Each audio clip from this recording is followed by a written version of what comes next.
What we need to ensure that there are the adequate resources for police, but also police on the ground.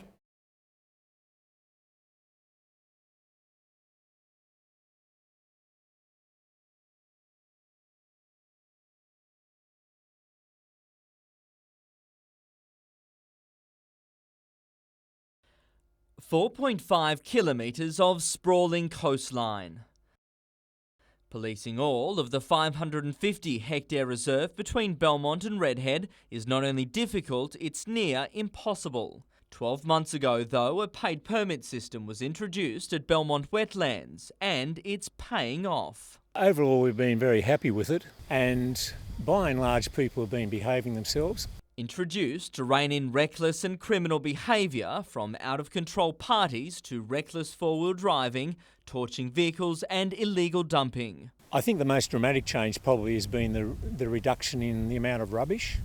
A lot of people are accepting one of the permit conditions. But many still continue to speed and drive in restricted areas. The fines that we're introducing, there are going to be a lot of consequences for people doing the wrong thing. Permits are now up for renewal, the money helping fund full-time rangers at the park, along with ongoing upgrades and rehabilitation. We're hoping that the antisocial behaviour that sometimes spoils people's time at the beach and in the park will become a thing of the past. Tyson Cottrell, NBN News.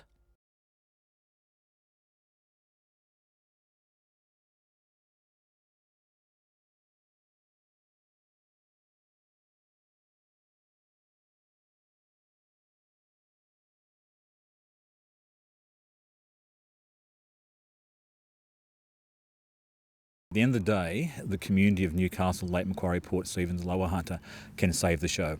By coming through the turnstile, being here, supporting us, over 50% of our income comes from actually gate taking, so that's the thing that can really save us.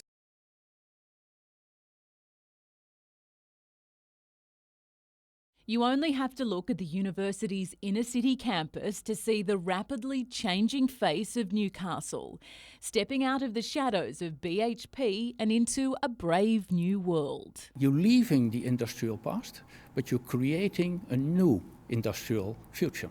The authors of a book examining cities who've moved from so-called rust belts to brain belts say Newcastle is headed in the right direction. The university, entrepreneurs, the beginning of a startup ecosystem, and a willingness to work together. The path is not unique. Akron in the American state of Ohio suffered massive job losses in the 90s due to the collapse of the tyre industry, but it's since become a hub of invention. So they were faced with a life-threatening challenge, and that made them rethink their future.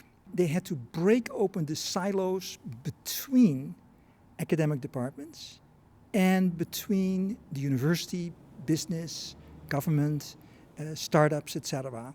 And that is the way to create some new energy in life. The visiting innovation experts agree Newcastle has all the ingredients to become one of the smartest places on earth, but it won't happen overnight. It takes a lot of patience and a lot of belief in going the right direction. Kate Haberfield, NBN News.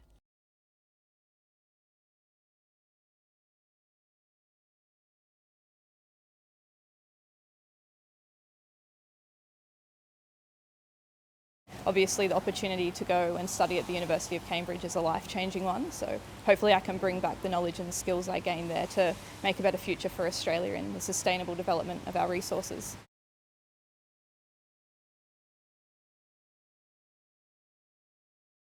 I think the region needs to be proud of the University of Newcastle.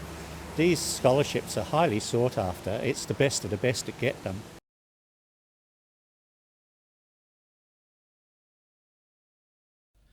After 6 months of pre-season training, the NRL is back. All the fans and all the players are quite eager to get out there and see what they can do. Speaking for the last time before season kick-off, Brown gave little away about how his side will approach the Warriors. Oh, look, we'll just try and play to what we've practiced in the pre-season. But we may see a more expansive style of attack. Trying to bash and barge our way to victory all the time with a smaller side in some areas is probably not going to be the smartest thing. But as I said, all those guys have got plenty of footy in them and plenty of leg speed, and we'd like to think that they'll use it to the best of their advantage. On Sunday, his back row will feature two debutants, Luke Yates and Sam Stone, the coach happy to reward their impressive work ethics. Young Stoney, he understands the game very well. Obviously, he's been around the game his whole life, ever since he's probably been born. His old man's been coaching, so he's got a nice understanding of the game. Young Yates, he's just so determined, and his is just based on sheer hard work. And this time last year, I honestly wouldn't have thought he'd be playing first grade. The Knights don't have the best record across the ditch. While that doesn't faze Brown, he's well aware of just how dangerous the Warriors will be. Now they boast the New Zealand Test side's first choice spine, potentially one of the best ever assembled. There's been a lot of good ones over the years, and the general thing with all those sides is that they've been quite successful.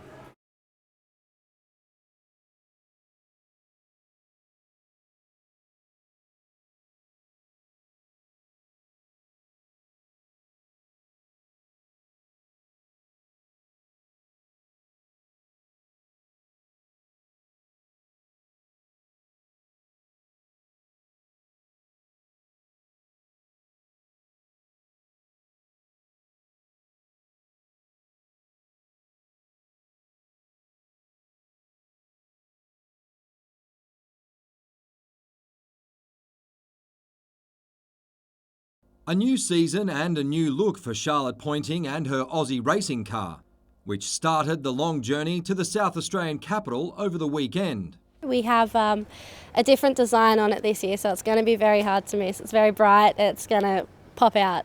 The 18-year-old made a name for herself during her debut season, becoming the first female to win a race. She's aiming to build on that success in 2017, starting with her maiden appearance at the Clipsal 500. I haven't been to Adelaide, no, so I did my first couple of laps on the simulator about 2 weeks ago, and it'll be my first street circuit, which is a little bit scary because the walls are very close. But yeah, we'll see what happens. Despite her growing reputation, Charlotte still needs to source extra funding to travel to races across the country. Her employer, Newcastle Auto Electrics, is back on board, but a major sponsor is the ultimate goal. We've just skimmed through with enough money to get to Adelaide, so hopefully we can find some more to finish off the rest of the season. Mitchell Hughes, NBN News.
Lisa Tierney tendered her resignation at around 5 o'clock last night, just half an hour before the start of the council meeting, which she didn't attend. It's understood the Liberal Party member's letter contains several allegations against the Lord Mayor, including claims of bullying and harassment. Nuatali Nelms hit back this morning, releasing a statement saying, "I regard these unsubstantiated allegations as untrue and defamatory. I'm deeply hurt by these falsities." She went on to say, "I'm not aware of any of these alleged complaints ever being made." The city's chief executive has also confirmed that none of these allegations are known to him. Claims of disunity within the council are nothing new. The only comment the Labor Lord Mayor would make on that is while she loves her civic role, she has not enjoyed the nasty politics that goes with the job. Ms Tierney didn't return our calls to discuss the matter today. Council will prepare a report and discuss the matter at the next meeting.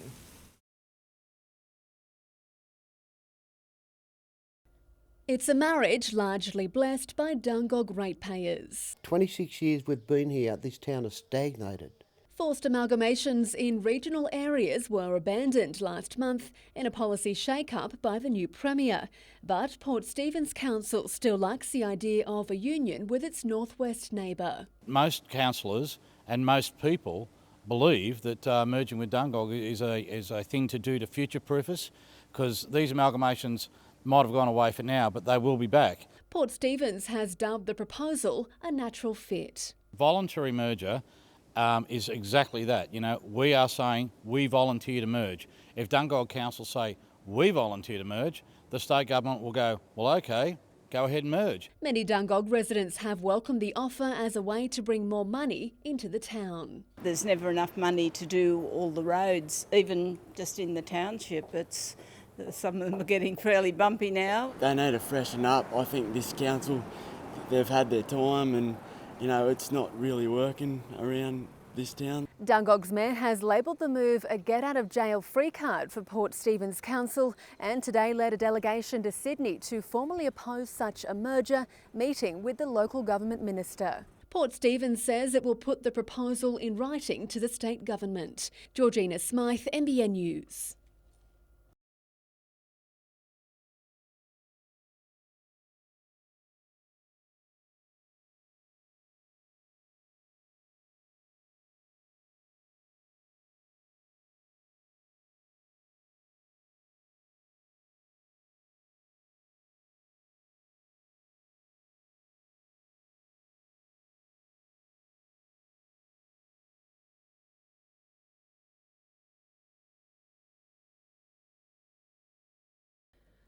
Once a week, here in the local community centre, these young mums spend the day together, slowly but surely working to transform their lives.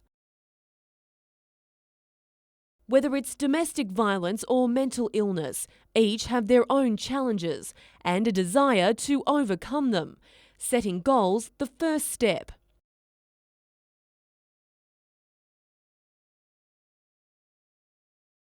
The Village Helping Young Mums program provides life lessons and a certificate too in skills for work and vocational pathways. Having someone standing there every day, like Griff, our trainer, standing there every day saying, you can do this, you really can, is in itself life-changing for a lot of them. For Candice Goodwin, the time apart from 2-year-old Carly is a small sacrifice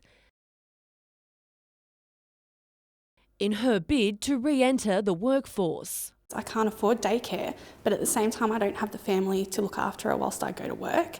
So coming here gives us, both me and my daughter, the chance for me to learn and also my daughter the chance to play with kids her age and learn at the same time as well. Those behind the program hope to expand it to Cessnock, but more funding is needed. I've got my trainer and she's awesome. I've got the training packages. I've got the rooms, now I just need someone to look after the kids as well. So if I could fund a childcare worker to go with them, it'd be brilliant. Emma Murphy, NBN News.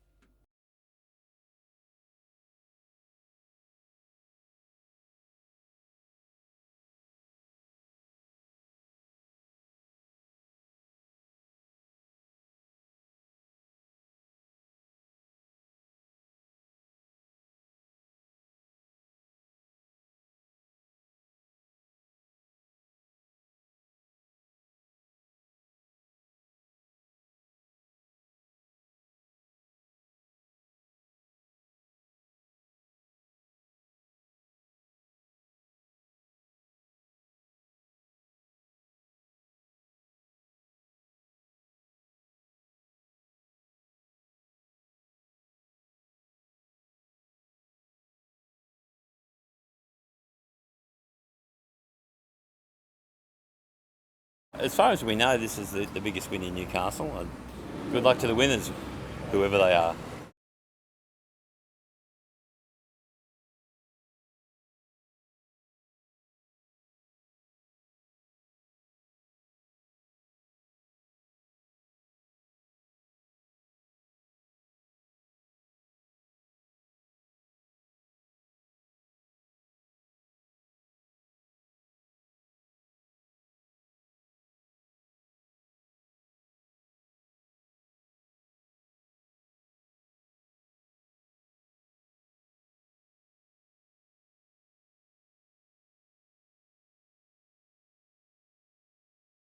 Yeah, I've been training and working really hard at home, and to get knocked first heat at Surfest was a bit of a kick in the teeth. So yeah, it just feels good to get a couple good scores out there.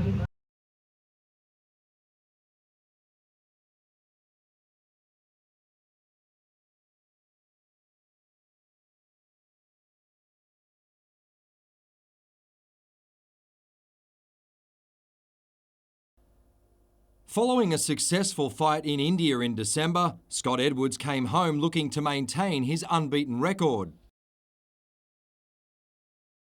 He wasn't expecting to outclass his Thai opponent so easily.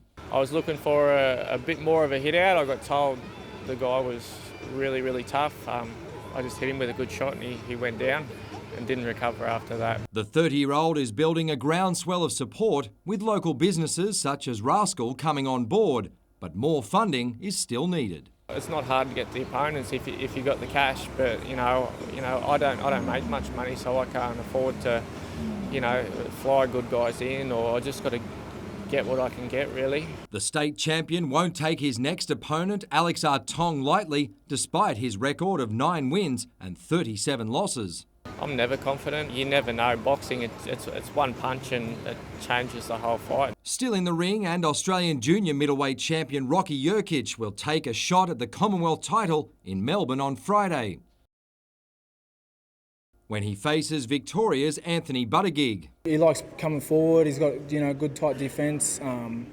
He's undefeated. I'm undefeated, so we're the two top guys in our division in this country. A win would see the Hunter-based boxer take a step closer to a world title. We're looking at fighting OPBF champion that's from Japan, so they'll put me at top 15, top 20 in the WBC. Mitchell Hughes, NBN News.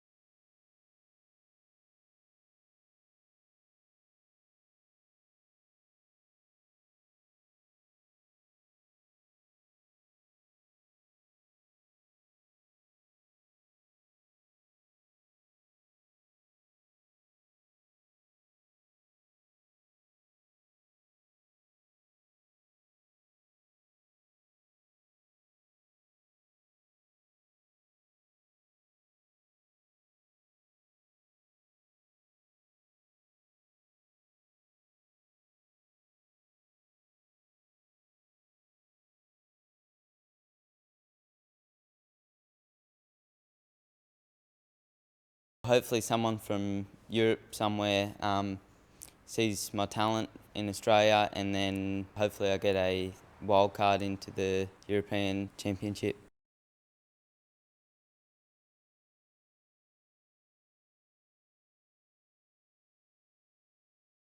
He's certainly at the right age right now. So as a 15-year-old, you don't really want to be going into it any younger than that, because they haven't developed the skills yet or the strength.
A grieving son struggling to comprehend. And a husband in shock. He's not happy with the verdict.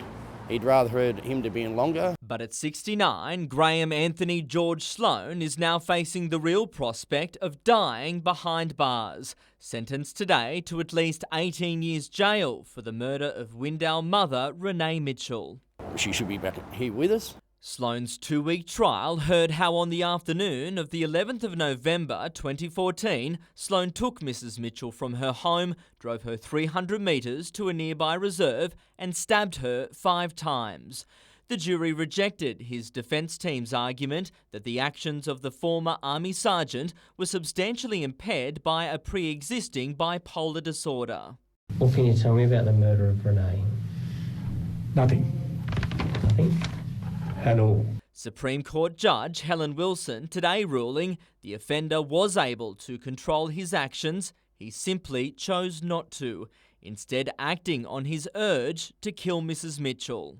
Justice Helen Wilson said she was satisfied Sloan took Mrs Mitchell here to Bangalore Reserve with the intention of killing her. She described the attack as brutal and pitiless and was left in no doubt the victim would have been left terrified during the savage assault. Already having served time for the manslaughter of his 72-year-old mother-in-law in 1997, Sloan won't be eligible for parole until 2032, aged 84. Tyson Cottrell, NBN News.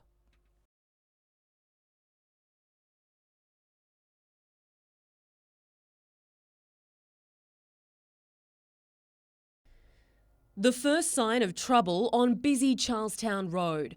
A witness capturing a man striding towards a red Suzuki Swift stopped at traffic lights before reaching into the driver's side window and attacking a 43-year-old man.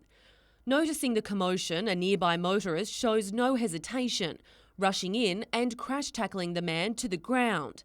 He's quickly joined by several other onlookers who work together to drag him across the road, pinning him to the median strip until police arrive. After a struggle, he's then taken to Belmont Police Station, where it's alleged he assaulted an officer. 24-year-old Samuel Laird has been charged with affray, resisting arrest, assault and offensive language. Today, his father provided support as he faced Newcastle Local Court. He's now due to appear before Belmont Court later this month. Emma Murphy, NBN News.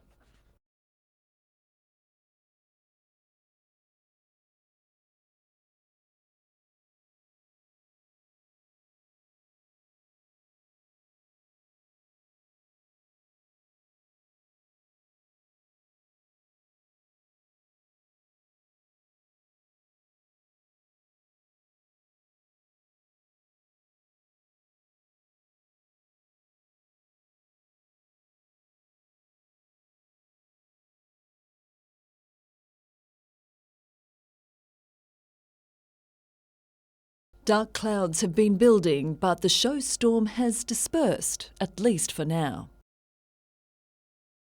Absolutely. We're within half an hour of a board meeting, emergency board meeting. $40,000 from the state government, meaning the show will go on. We're delighted with that. It's the start. It's not the whole of the game. Despite the drama, the event is ready to roll with all the usual attractions. Longer term, the Show Society says it needs financial stability and will push to regain management rights of its home grounds. When we lost that ancillary income from the showground for the other 362 days of the year, when we lost that in 2008, that was the slow bleed for us, and that hemorrhage has continued right up until today. The change happened under Labor, but it says the current government can do more. The legislation says that it should be rent-free for the show. However, they're paying $60,000 a year to Venues New South Wales in rent, plus all the parking over the years goes straight to Venues New South Wales. The government says it'll work with the Show Society to investigate alternative revenue streams. Meanwhile, the message to Newcastle is clear, even though weekend rain is forecast. I would say to the community, if you really want the show to continue, then they've got to be here. Gates open at 9 o'clock tomorrow morning.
He's battled a chronic knee problem, so the news about Hodkinson should be music to the ears of Knights fans. It's been a strong pre-season for me as well as the team. So, we're going in confident. We had a good trial down in Canberra, and there's no reason why we shouldn't be confident going into round one.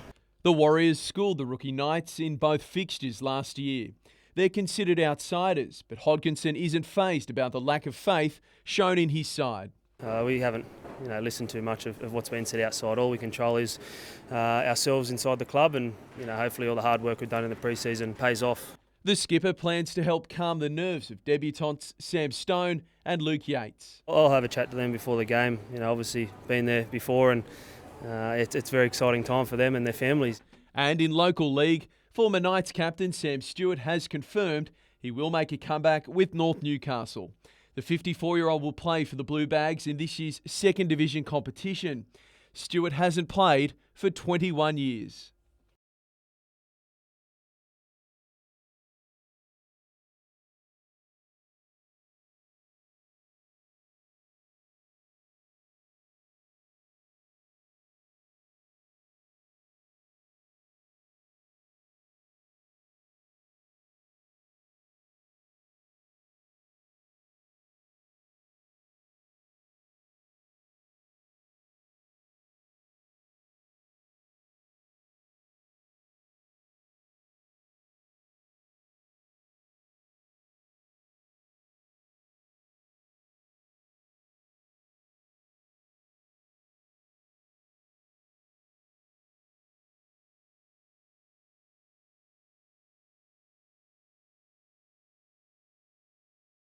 A lot of upsets could happen, and you never know. The lower teams could provide pretty good. We're, I think, the oldest club in Australia, and it would be a very big achievement if we could take home the cup on the Heritage weekend. This is an opportunity for us never to forget the rich history and the huge contribution that football's made to this community.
At the home of Australian coal, the Greens today detailing a plan to stop it in its tracks. You can stick your head in the sand and pretend that coal's got an endless future, but it doesn't. Under the framework to be tabled on Tuesday, a 10-year lifespan would be placed on thermal coal mining in New South Wales, or a production limit of 1 billion tonnes, half of the current rate. Coal exports have no future. Companies will compete for allocation of production, while royalties from mining would go towards a transition fund for workers and regional towns.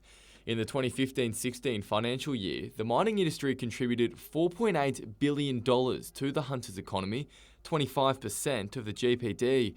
With the region the largest exporter of coal, under the Greens plan, it would receive the largest share of compensation funding. Newcastle's been through it before with the closure of the steel mill, which was a chaotic and dysfunctional collapse. We don't want to see that again. Services, the NDIS, agriculture, high-end manufacturing. It's not coal or nothing. If you leave it to the market, if we go down this dog-eat-dog world, these people won't have a job and these communities will die. The Greens concede it's unlikely the bill will be passed, but hope it'll kickstart the conversation around phasing out coal mining. At a federal level, the party is also considering a similar stance. We're calling on Labor to show some leadership, to look beyond the next election to the next generation. The Minerals Council has described the policy as crazy, adding it would destroy the state's electrical supply. Samuel Jordan, NBN News.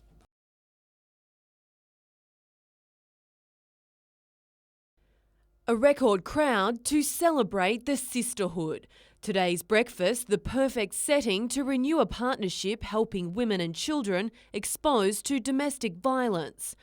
Port Waratah Coal Services announcing $160,000 for the Newcastle Domestic Violence Resource Centre, which is struggling to meet demand. I think people are just coming out more to get support than they did in the past. It's not such a hidden thing anymore. People aren't hiding behind closed doors. In 2011, the centre was accessed by 739 people.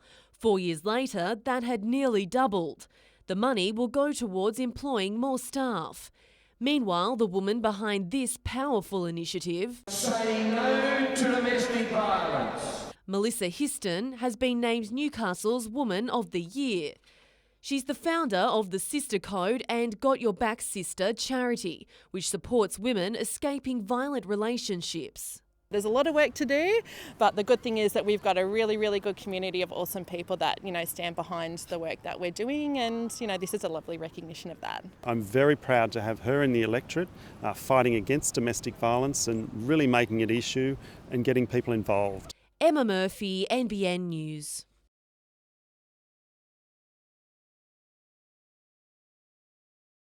With the streets lined, the stalls set and the tents up, the State Surf Lifesaving titles return to their spiritual home, Swansea Belmont. Everyone knows we are, and we're very proud to say that as well. As is seemingly always the way with the Nippers event, Mother Nature didn't quite follow the script. Dangerous surf saw the water events put on hold for hours, while storm clouds loomed large, eventually unloading on the 10,000 odd people on the sand. It's been over the last few years that we've got some rain, but conditions are going to be getting a bit bigger, but we'll suffice. We'll see how it all pans out. That didn't stop the flags events. Champions were crowned, and it didn't prevent the host club's volunteer workforce, the barbecues, working overtime. We've got some new heads, we've got all the old heads coming back, and they pass their knowledge on to the younger ones, and we're going great. Organisers are certainly hoping this weather improves. The state titles are just getting started. The Masters race on Wednesday before the main event kicks off on Friday.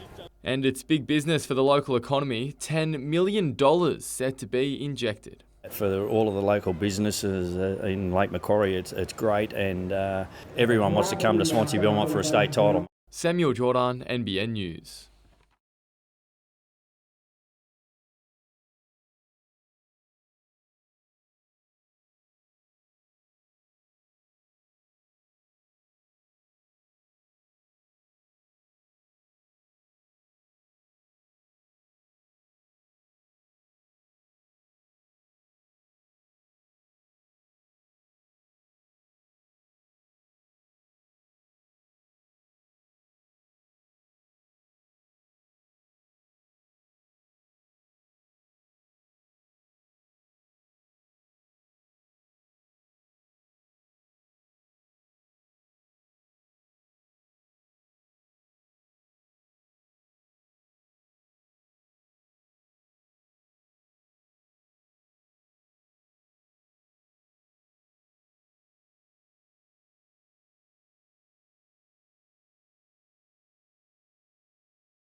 One player likely to keep his place in Newcastle's starting lineup is the much maligned Alexander Coco. With injury and fitness concerns having plagued the start of his season, Coco finally delivered against the Mariners.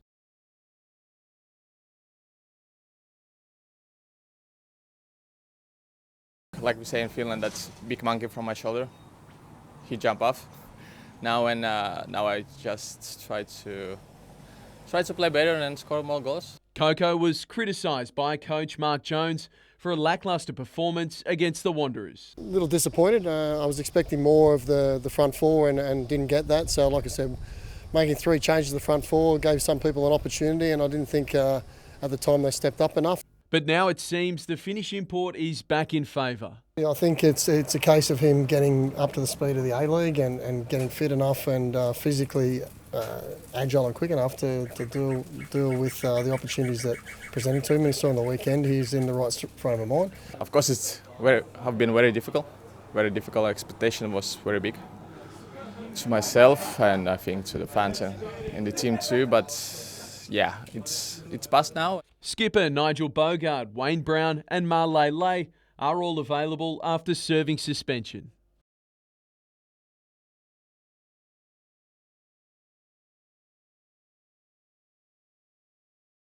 After the Country Rugby League restructured the representative program to an under-23s competition, the pre-season All-Stars clash is one of very few opportunities senior players have to pull on a rep jumper. Every other group in Country Rugby League's doing it, and we were left a bit behind, but hopefully now this can be the start of something. Modelled off the NRL's All-Stars concept, the local version will feature 2 rule changes to promote an attacking style of play. There's a power play, so each half the attacking team can call a 5-minute power play where the defensive side will drop 2 players off. There's also the attacking rule, so if a team is attacking and they make an error, the opposition can pick the ball up, have a shot at attacking. If they do make an error on that play, it then comes back to the first error, so they will retain the ball. The Scorpions coach has spent some time in Melbourne over the off-season.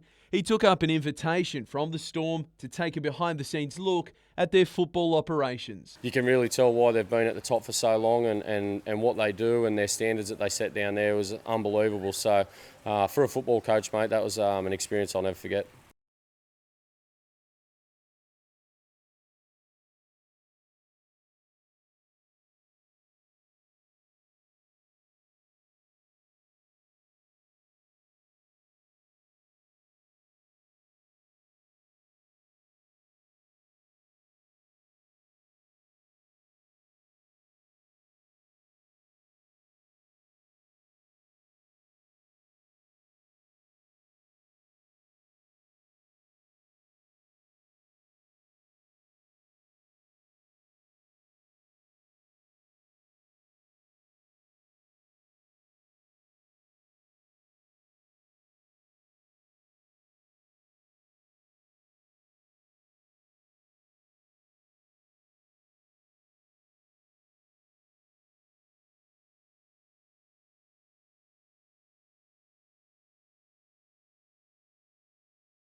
July 2015, and with much fanfare, then Minister David Elliott turned the first sod on Maryland's new fire station. It's a record spend in infrastructure in New South Wales under the Baird government, and the Hunter region has will benefit from that.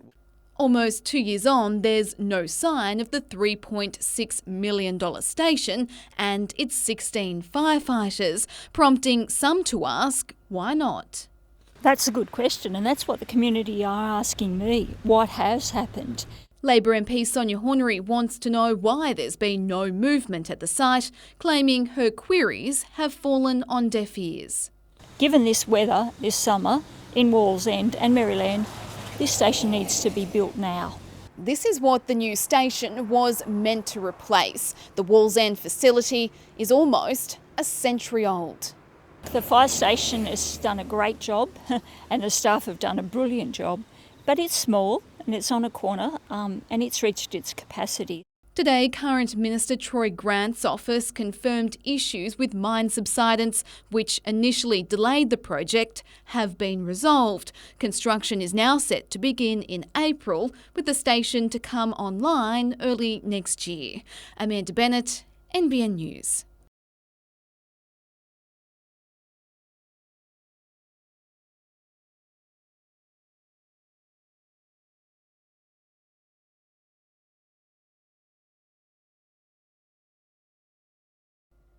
"5 months of renovations now complete." We've ripped up carpets, we've painted, fixed walls, put in a new kitchen, renovating bathrooms. Trisha's House offering safety and security to a growing number of Hunter women in need. Our stats from July last year to the end of February this year, we have supported 722 women. We've had in that period, which is an 8-month period, we've had 393 women request support. That's unbelievable, and it shouldn't be happening. Community group Respectus is behind the project, which was officially launched today. The sisters of Trisha Vancouverton, who was killed by her former partner, speaking at the ceremony about the shelter that now bears her name. Trisha's House will open its doors in the coming weeks. At this stage, there are 7 rooms for single women, with more still to be renovated for women with children. A project not possible without the support of volunteers and donations. We've partnered with Lions Club, Newcastle Lions Club and Rotary Club, Sister Code, many individuals who've come along and donated stuff. We've had a few working days, like on Saturdays, so it's all been in people's own time. Renee Feder, NBN News.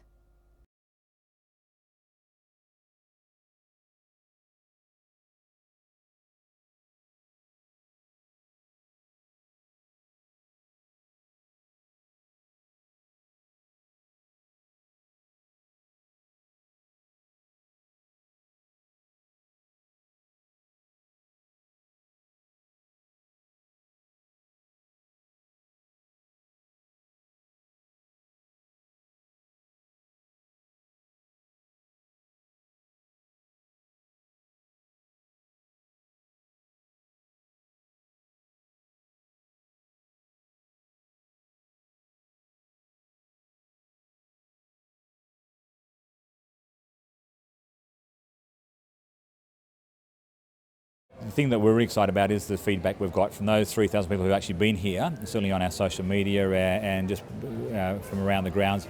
People have loved the show.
In stormy conditions, the going was tough.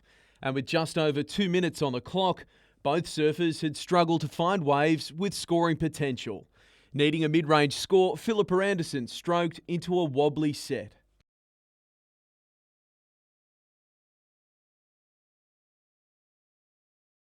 It was far from over, with Silvana Lima finding one at the death. It took a while for scores to trickle in, but it was worth the wait. Anderson through to the quarterfinals and happy about it. My dad was like, make sure you get a quick start, and then I didn't get away for like the first 15 minutes, so I was like, thank the Lord he sent me that last one and I managed to do one big turn and then finish it off. So yeah, it feels good to get through the quarters, really good, and yeah, to take out Savannah, she's a threat, so yeah, really happy. Clubmate Ryan Callanan has been the form surfer of the comp and today appeared no different. But the judges thought otherwise.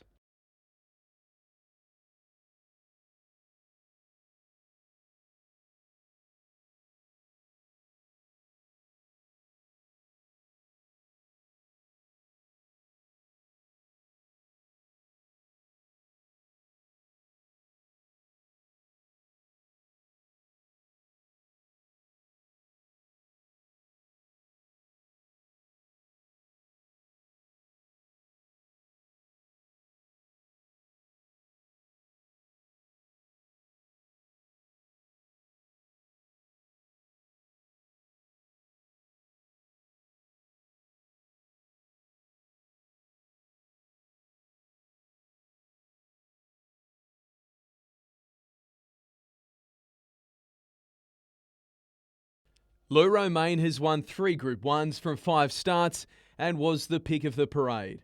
But the punters all wanted a piece of the big grey horse, Chautauqua. After the jump, the grey gelding went straight to the back, while Lou Romaine sat comfortably up front. They would meet in the closing stages.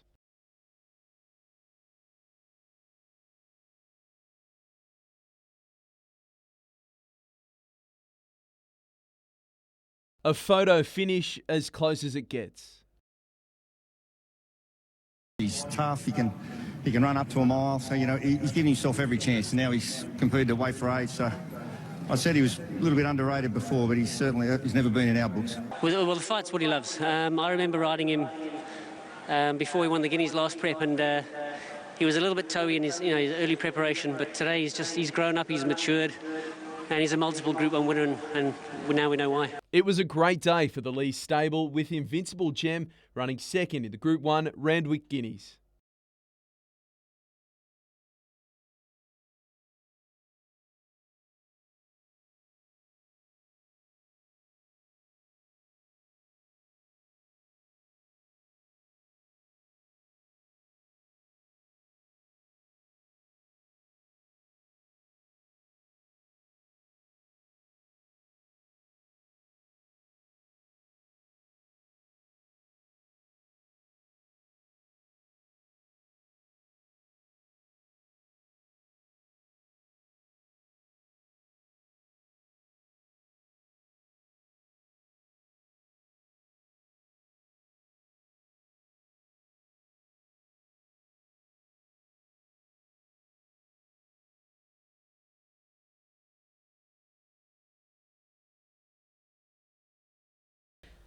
Still bearing the scars from that traumatic day, Brian Forst is on a long road to recovery.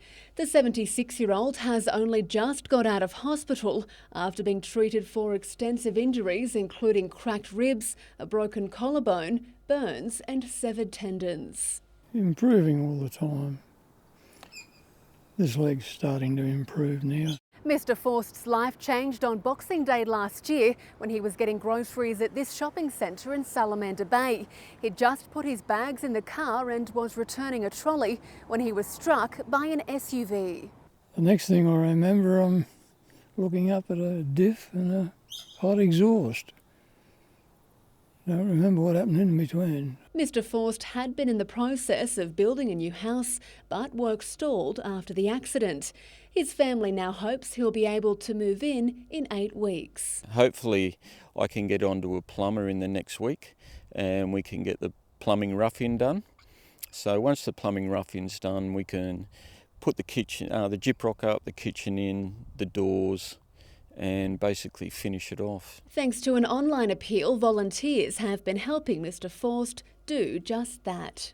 He was a man that was active, he was a man that was in charge of himself, he could do anything, drive, and now he's become dependent. So in many ways, he's probably aged 15 years in 15 minutes. If you'd like to help out too, just head to this Facebook page. I'd love to thank him very much. Georgina Smythe, NBN News.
They're not collecting seashells, they're collecting rubbish. Organisers of the so-called trash treasure hunt at Merewether say it's a sad fact many straws and bottle lids end up on the beach. These are common things, obviously, and like these little soy fish, I always say there's no need for it, and there's never cleanup without any soy fish, and this is really the one fish we don't want to find in the ocean, obviously. A joint effort by Sea Shepherd and Take 3 for the Sea, the clean-up was also about trying to educate people about avoiding single-use plastics.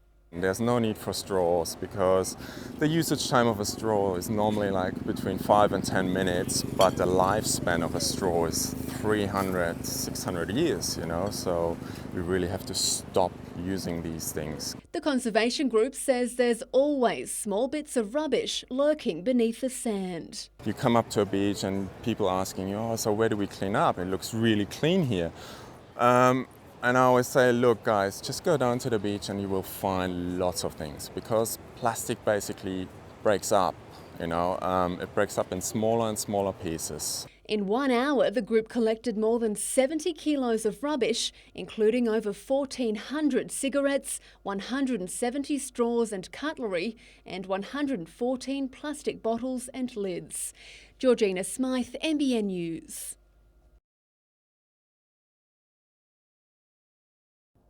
Featuring several new faces and 2 debutantes, the Knights started strong. At the other end, Brock Lamb produced a teasing bomb for Pete Matautia.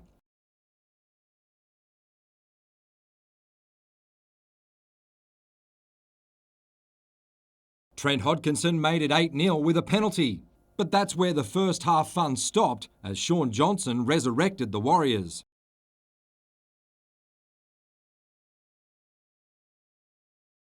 The final pass for the home side's second was questionable, but there was no doubt about the third.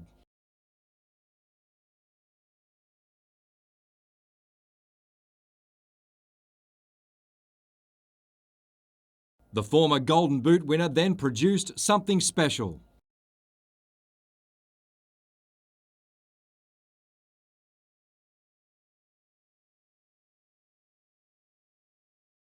Down by a dozen at the break, the Knights suffered another blow when Dylan Fithian was helped off. But Newcastle rallied and Jack Stockwell scored. Before the side set up a grandstand finish.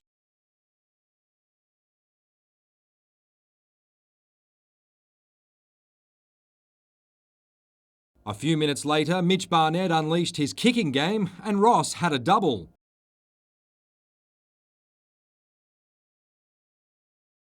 As Newcastle edged ahead by 2, the winger produced a try-saving effort as the Warriors went long range.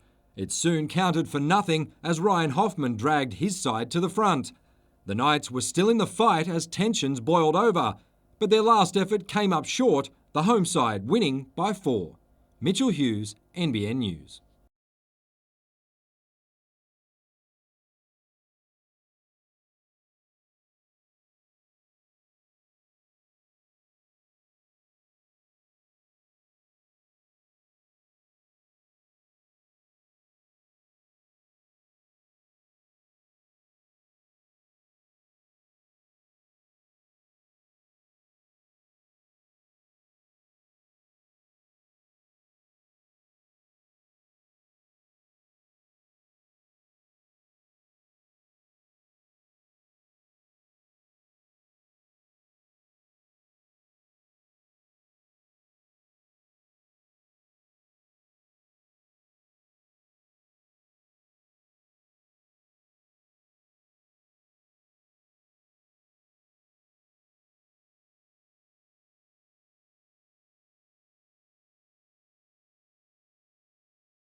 Anderson has been winning fans at Manly since the early heats. Phillippa's been really consistent this week. I've been impressed with her performance. Heading into the quarters, she showed no fear taking on the world champion.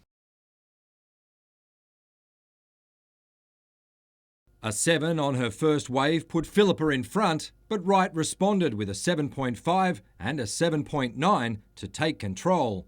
Anderson needed a big score in the final 5 minutes to advance to the semis.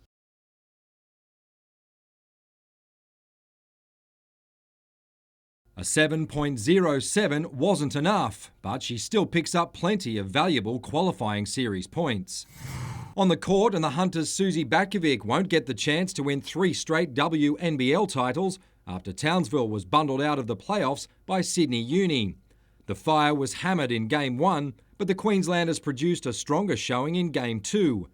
Batkovic had an off night, shooting 3 of 13, and when she fouled out with 2 minutes left in the final quarter, Townsville couldn't recover, losing by 15. An emotional Susie will now have a few weeks off before starting her season with the Newcastle Hunters. There was better news for the Hunters' Sam Poolman in the Super Netball. She led all defenders with 6 rebounds in the Giants' 8-goal win over the Magpies. Mitchell Hughes, NBN News.